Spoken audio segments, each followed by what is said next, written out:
नमस्कार दोस्तों, जैसा कि मैंने आप लोगों से वादा किया था कि लगभग 5000 क्वेश्चंस आपको Bihar librarian grade second third के लिए दूंगा। और उसी श्रृंखला में फ्रेंड्स, मैं किसी एक बुक का सहारा नहीं ले रहा हूँ। 8 या 10 बुक से आपको टोटल कलेक्शन मिलेगा ताकि आपको अत्यधिक सामग्री मिल सके और आपका सिलेक्शन हो, वो भी बेस्ट मेरिट के साथ।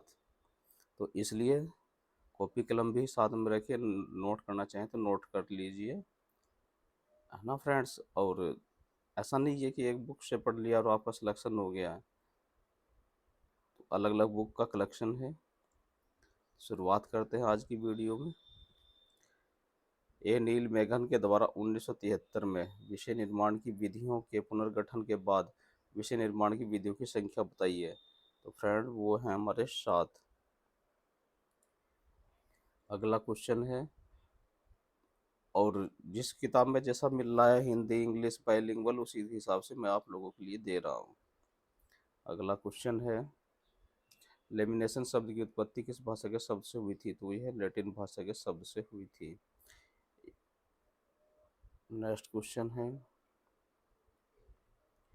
किस वर्गीकरण पद्धति में विश्व ज्ञान को सर्वाधिक विभागों में, प्रत्येक विभाग को अनुभागों तथा प्रत्येक अनुभाग में खंडों उपखंडों आदि में स्थित अंकन की गई है, मैपिंग की गई है। तो जो मैपिंग की गई है वह डीवी डेसिमल क्लासिफिकेशन में की गई है। डी ऑप्शन ठीक है। एक बात और फ्रेंड्स, आप लोग अपने फ्रेंड सर्कल में शेयर कर सकते हैं अधिक से अधिक, ताकि आपके दोस्तों का भी भला हो जाए। यूडीसी में विशिष्ट सहायक सारणियाँ कितने प्रकार की हैं। तो जो यूडीसी में सहायक सारणियाँ हैं वो हमारी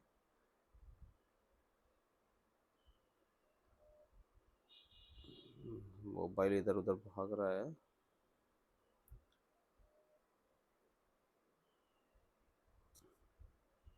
कौन से नंबर का क्वेश्चन कर रहे थे हम। ये यूडीसी में कितने प्रकार की सहायक सारणियाँ हैं। तो यूडीसी में हमारी जो सहायक सारणियाँ फ्रेंड्स, वह 3 प्रकार की सहायक सारणियाँ हैं। अगला क्वेश्चन है, ग्रंथ वर्गीकरण के फलकों पर व्यवस्थित करना है। यह ग्रंथों के पाठकों के लिए अत्यधिक उपयोगी बनाने का विवरण है। ग्रंथ वर्गीकरण की यह परिभाषा किसने दी है। तो यह परिभाषा दी है डब्ल्यू चार्ल्स ब्रेविक ने। अगला क्वेश्चन करते हैं, ग्रंथालय की आधारशिला ग्रंथ है और ग्रंथालयनीयता की आधारशिला वर्गीकरण, ये कथन किसका है। तो जो बेस है लाइब्रेरी का वो हमारे बुक्स हैं, और जो लाइब्रेरियनशिप की आधारशिला है वो क्या है, क्लासिफिकेशन है। तो किसने कहा था ये, डब्ल्यू चार्ल्स ब्रेविक सेयर्स ने कहा था। अगला क्वेश्चन है, वीडियो में अंत तक बने रहिए। 100 क्वेश्चन आज मैं आपको कराऊंगा। ग्रंथालय वर्गीकरण का कौन सा कार्य नहीं है। तो ग्रंथालय वर्गीकरण का कार्य ग्रंथों के चयन में सहायक होना, यह ग्रंथालय वर्गीकरण का कार्य नहीं है। निम्नलिखित में से कौन सा पंक्ति का उपसूत्र नहीं है। तो अनुरूपता अनुक्रम का उपसूत्र पंक्ति का उपसूत्र नहीं है। विशेषताओं के कुल कितने उपसूत्र होते हैं। तो विशेषताओं के कुल 4 उपसूत्र होते हैं। नेक्स्ट क्वेश्चन है, सहायक अनुक्रम के सिद्धांतों की संख्या बताइए। तो सहायक अनुक्रम के जो सिद्धांत होते हैं 9 होते हैं। अगला क्वेश्चन है, कॉलन क्लासिफिकेशन में अंकन SN14 व्यक्तिवादी मनोविज्ञान का निर्माण किस विधि से हुआ है। तो यह हुआ कालक्रम विधि से। अगला क्वेश्चन, कॉलन क्लासिफिकेशन में वर्गांक L18336 में आँखों की शिराओं किस विधि निर्माण से किया गया है। तो यह जहाँ हाइफन आता है तो दोस्तों क्या है, हमारा अध्यारोपण विधि या सुपर इम्पोजिशन डिवाइस इंग्लिश में बोलते हैं, उसका यूज यहाँ किया गया है। डीडीसी की सामान्य अनुक्रमणिक तुक्का कौन सी है? तो डीडीसी की जो सामान्य अनुक्रमणिका है, इसमें क्वेश्चन नहीं दिया गया है कमेंट सेक्शन में। अनुक्रमणिका, डीडीसी की अनुक्रमणिका रिलेटिव इंडेक्स क्या है? हमारी सापेक्षिक अनुक्रमणिका है, और उसको रिलेटिव इंडेक्स बोलते हैं। जो डीडीसी की इंडेक्स है, हिंदी में क्या कहेंगे उसको? सापेक्षिक ही कहेंगे शायद, लेकिन इंग्लिश में रिलेटिव इंडेक्स है, वो कन्फर्म है। डीडीसी सहायक दशमलव एवं राइडर्स इंटरनेशनल वर्गीकरण में अंकन किस प्रकार का है? तो शुद्ध अंकन है इसमें। और कॉलम क्लासिफिकेशन में कैसा है? तो मिश्रित अंकन है। विषय बंडल निर्माण की विधि का नाम क्या है? विषय बंडल को जो है, वर्तमान जो नाम है समूहन विधि। बहुत सारे एक साथ सब्जेक्ट्स बंडल के रूप में जब होते हैं तो नए विषय का निर्माण करते हैं, तब समूहन विधि होती है। सब कॉलम क्लासिफिकेशन का प्रथम मुख्य वर्ग कौन सा है?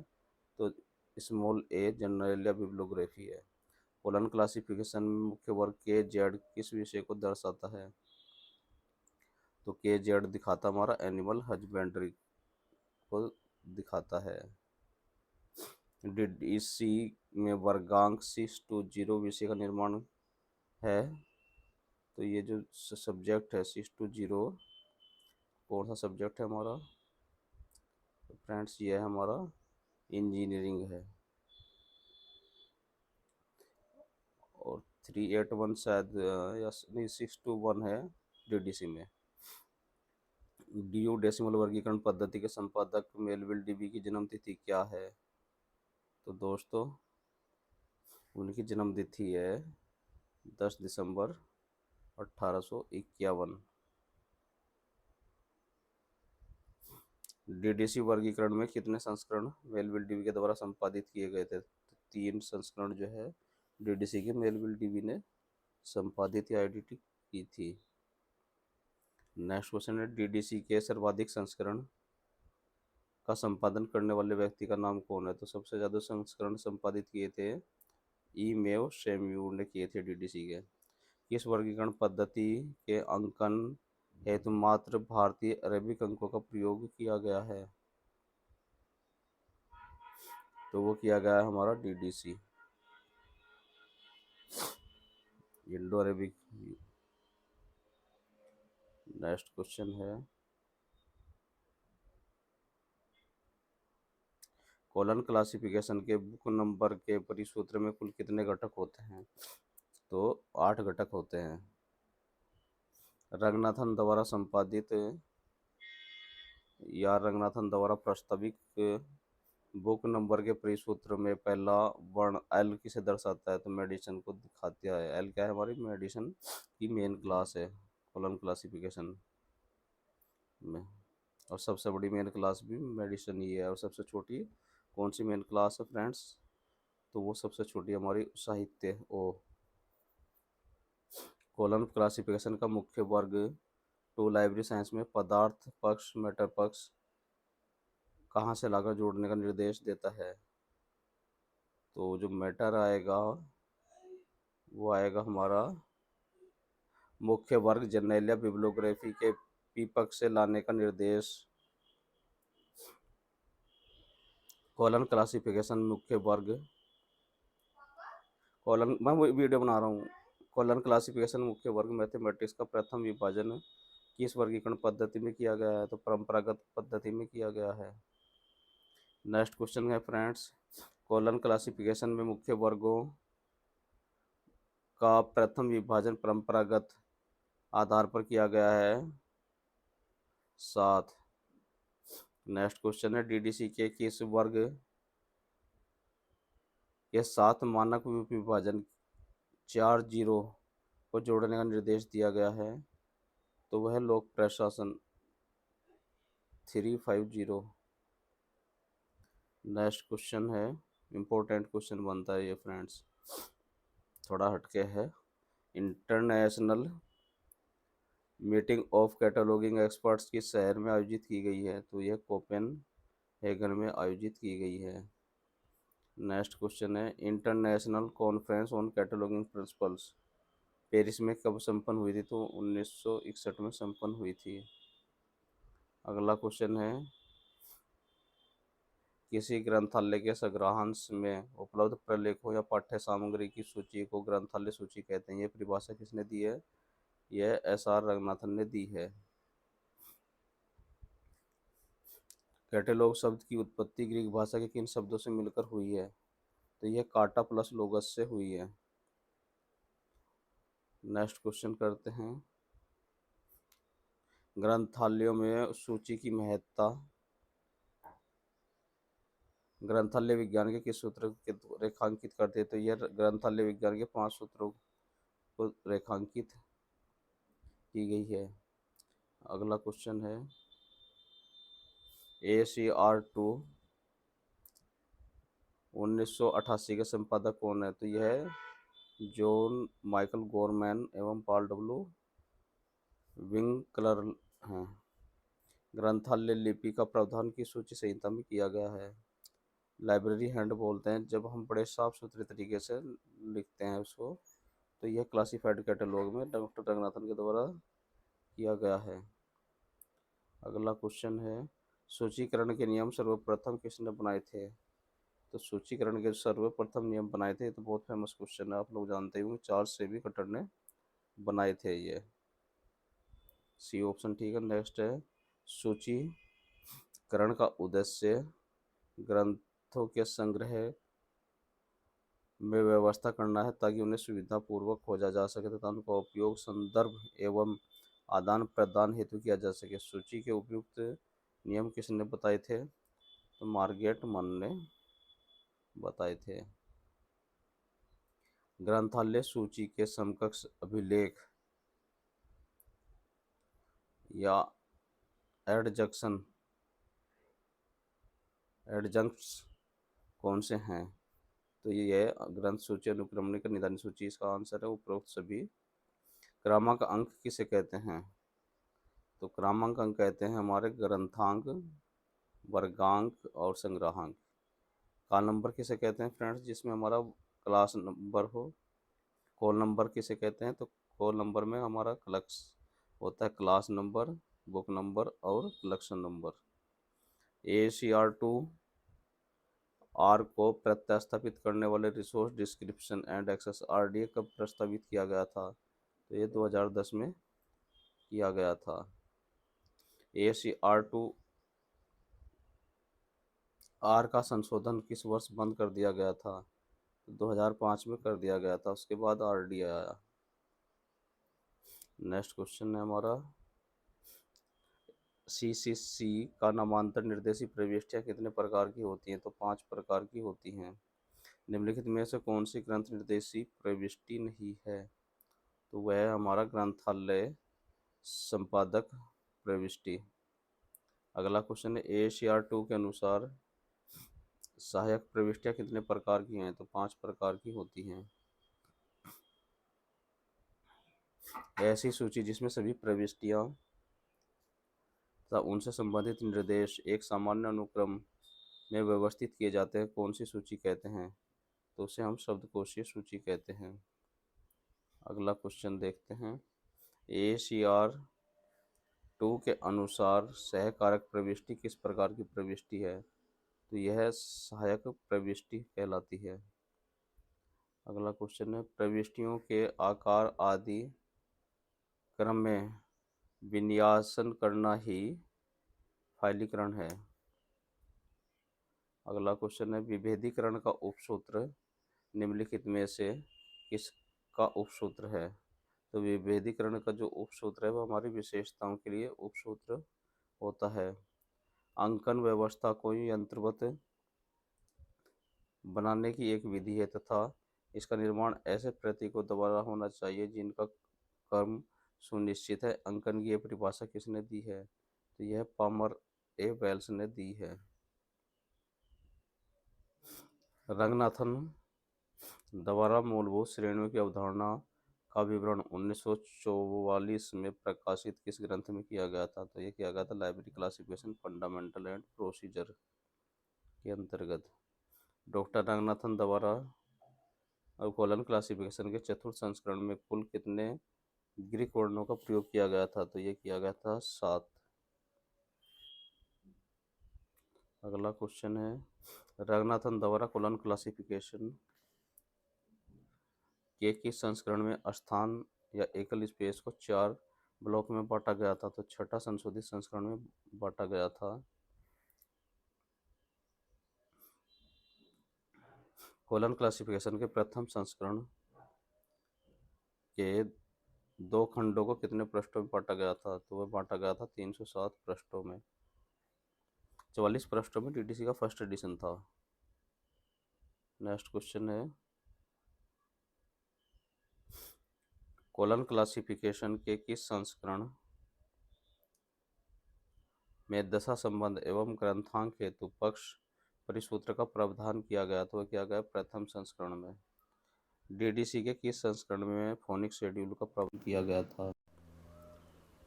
तो फ्रेंड्स वो किया गया था हमारा एडिशन 16 संस्करण में। नेक्स्ट क्वेश्चन करते हैं, डीडीसी के किस संस्करण में मानक विभाजन सारणी के पूर्व अग्रगत क्रम तालिका देने का प्रावधान है? तो वह संस्करण 19th एडिशन के अंतर्गत। नेक्स्ट क्वेश्चन है, डीडीसी के किस संस्करण में प्रथम बार सारणी 3 साहित्यिक उप विभाजन सारणी के साथ सारणी 3A जोड़ी गई थी? तो वह जोड़ी गई थी 19वें एडिशन में। नेक्स्ट क्वेश्चन है,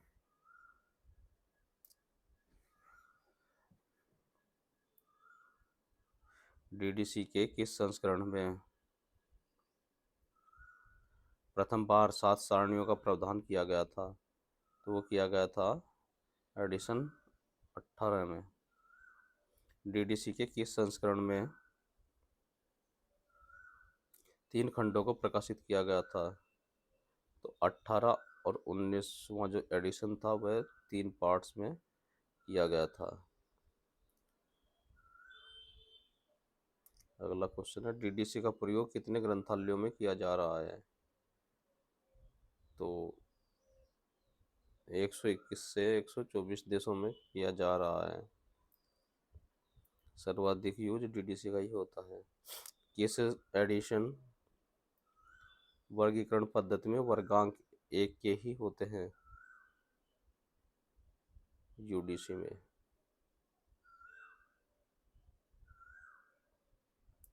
नेक्स्ट क्वेश्चन है, यूडीसी के अंकन 038 विद इन सर्कुलर ब्रैकेट क्या दिखाता है? तो यह रूप की सामान्य सहायक सारणी दिखाता है। नेक्स्ट क्वेश्चन है, यूडीसी में अंकन 321/324 की सहायक सारणी का द्योतक है? तो ये काल की सामान्य सहायक सारणी इसका आंसर है। नेक्स्ट है, reception committee of Indian library conference held at Indore 18 से 24 मार्च 72 के अनुसार शीर्षक क्या बनेगा? तो दोस्तों ये पूछ रहा है कि हमारा जो एंट्री हम दिखाएंगे तो किस तरह से हमारा कैटलॉग कार्ड पर दिखाएंगे। तो लाइब्रेरी हमेशा कैपिटल में दर्शाएंगे, फिर छोटा मतलब सर्कुलर ब्रैकेट लगाएंगे, इंडिया कॉन्फ्रेंस, फिर इंदौर, उसके बाद 1972, फिर रिसेप्शन भी क्योंकि एक तरह का सब्जेक्ट बनता है तो ये भी कैपिटल लेटर में आएगा, और फिर कमेटी आएगी।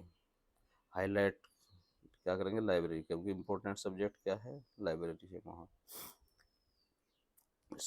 सीसीसी में ग्रंथमाला संपादक कौन सी प्रविष्टि कहलाती है? तो नामांतर निर्देशित प्रविष्टि हमारी ग्रंथमाला प्रविष्टि कहलाती है। अगला क्वेश्चन है, मुख्य क्या है, अभिव्यक्त आख्या किसे कहते हैं? तो हमारी स्पष्ट आख्या को अभिव्यक्त आख्या कहते हैं।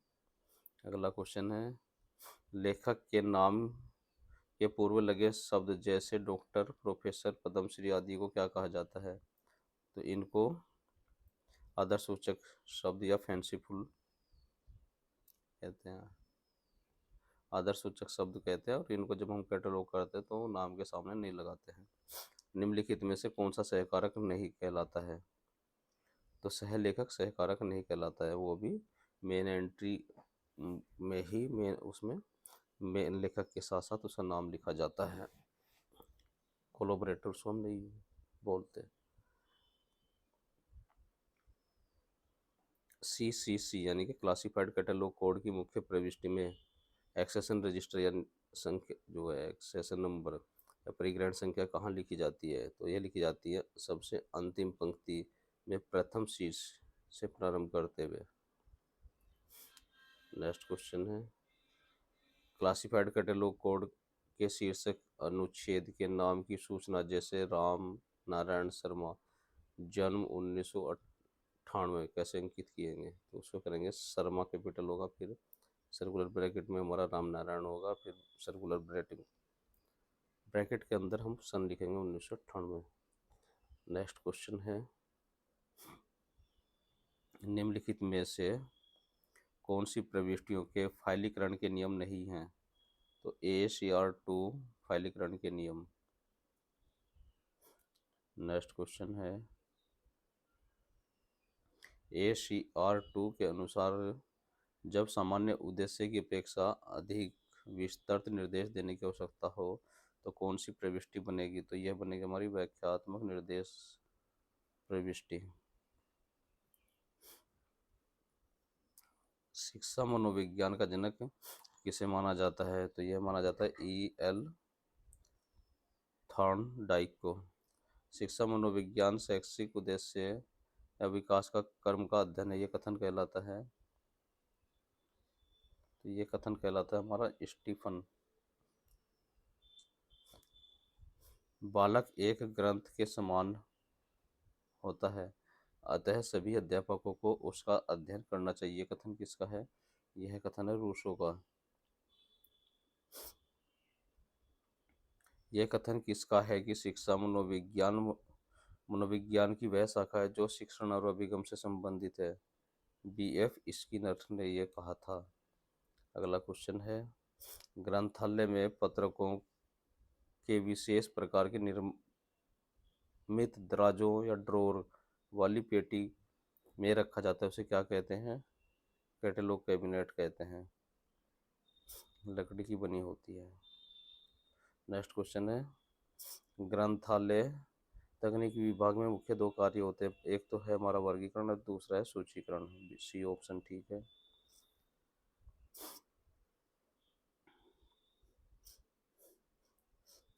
UDC एक निर्माता हेनरी फाउंटेन को किस क्षेत्र में योगदान के फलस्वरूप उन्हें नोबेल प्राइज दिया गया था? तो डॉक्यूमेंटेशन के क्षेत्र में उन्हें नोबेल पुरस्कार मिला था। नेक्स्ट क्वेश्चन है, DDC के 23वें संस्करण में कुल कितनी सारणियाँ हैं? तो DDC का जो 23rd एडिशन है उसमें 7 टेबल्स सारणी है। प्रेमचंद का नाम वास्तविक क्या था? तो ये तो बहुत आपकी GK का क्वेश्चन है, धनपत राय था। और इसमें इसको क्या कहते हैं हम, सिडोनिम है ना, नामक लेखक एंट्री बनती है। फोनिक शेड्यूल क्या दर्शाता है? तो उन वर्गों जिनमें पूर्ण रूप से परिवर्तन किया गया हो।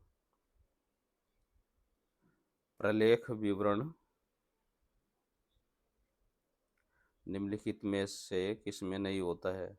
तो प्राज्ञांक में प्रलेख नहीं होता है। वर्गीकरण पद्धति में मानक विभाजन की सहायक क्या होता है? तो क्या है उसकी सहायक जो है, स्मृति सहायक, संज्ञाता सहायक है, दोनों उसमें सहायक होती हैं। UDC में दो विषयों के अंतर्गत संबंध क्या दर्शाता है? तो हमारा द्विबिंदु दर्शाता है इसको। UDC में अंकन 540 किस सामान्य सहायक सारणी का द्योतक है? तो वह C है। एक चीज और बताता हूँ यहाँ पर, जैसे ये लिखा ना सर्कुलर ब्रैकेट में 540, लोग इसे 540 बोलते हैं, तो 540 नहीं बोला जाता, चाहे DDC हो चाहे UDC हो। 5 अलग क्लास है, फिर उसका पार्ट है 4, 4 का पार्ट है 0, तो ये 540540 ही बोला जाएगा। प्रोफेशनल की तरह आप लोग बात करिए। कॉलन क्लासिफिकेशन में Y7 क्या दर्शाता है, तो Y7 हमारा पूर्ववर्ती सामान्य एकल को दर्शाता है।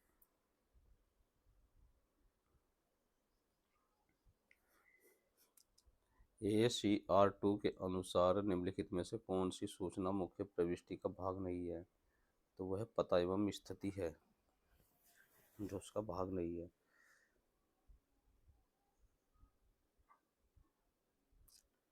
प्रवृत्ति काल सिद्धांत किससे संबंधित हैं, तो प्रवृत्ति काल सिद्धांत हमारे सहायक अनुक्रम के सिद्धांत से संबंधित होते हैं। DDC की कौन सी सारणी प्रजातीय या मानववंशीय राष्ट्रीय समूह से संबंधित होती है, तो ये सारणी 5 है। DDC वर्गीकरण के 23वें संस्करण में प्रकाशक कौन है, जो 23rd एडिशन है DDC का, उसके जो एडिटर हैं वह है OCLC, सॉरी एडिटर नहीं पब्लिशर है, ऑनलाइन कंप्यूटर लाइब्रेरी सेंटर उसका पब्लिशर है। साहित्यिक मांग का सिद्धांत प्रिंसिपल्स ऑफ लिटरेरी वारंट के निर्माता को कहा जाता है या कौन है, तो वह हमारे डॉक्टर SR रंगनाथन है। ऑप्शन ए ठीक है। अगला क्वेश्चन है, भारत में ISBN प्रदान करने वाली एजेंसी कौन सी है, तो Raja Ram Mohan Roy agency for ISBN। RRRNA, RRRLF नहीं है, ये ध्यान रखना।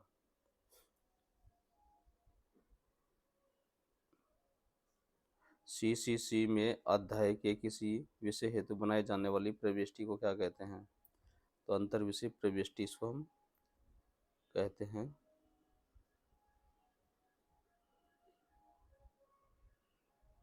नेक्स्ट क्वेश्चन है, shares list of subject heading में चयनित शीर्षकों को कैसे दर्शाया जाता है, तो वह दर्शाया जाता है हमारे गहरी स्याही में मुद्रित करके दर्शाया जाता है।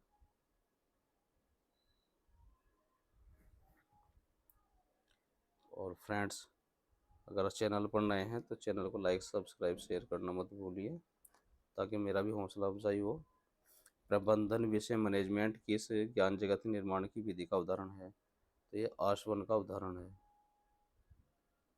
CCC के 6ठे संस्करण में ऑडियो बेस्ड डिवाइस को किसके द्वारा प्रतिस्थापित किया गया है, तो यह अध्यारोपण विधि सुपर इम्पोजिशन डिवाइस के द्वारा किया गया है। रंगनाथन द्वारा कितने पक्ष के सिद्धांतों को फेसिट सीक्वेंस की रचना की थी, तो ये 4 है, 4 आंसर है इसका। DDC के किस संस्करण में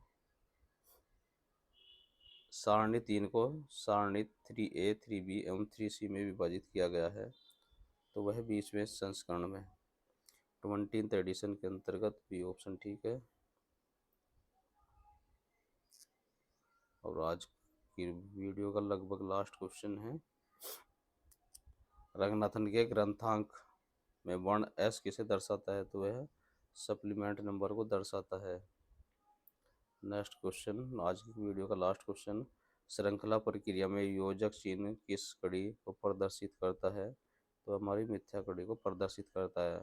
फ्रेंड्स, अधिक से अधिक शेयर करिए, बेल आइकन प्रेस कर लीजिए अगर अभी तक नहीं किया, ताकि आपको नोटिफिकेशन सही समय पर मिलते रहे। नई वीडियो के साथ जल्दी मिलते, तब तक के लिए आपको नमस्कार।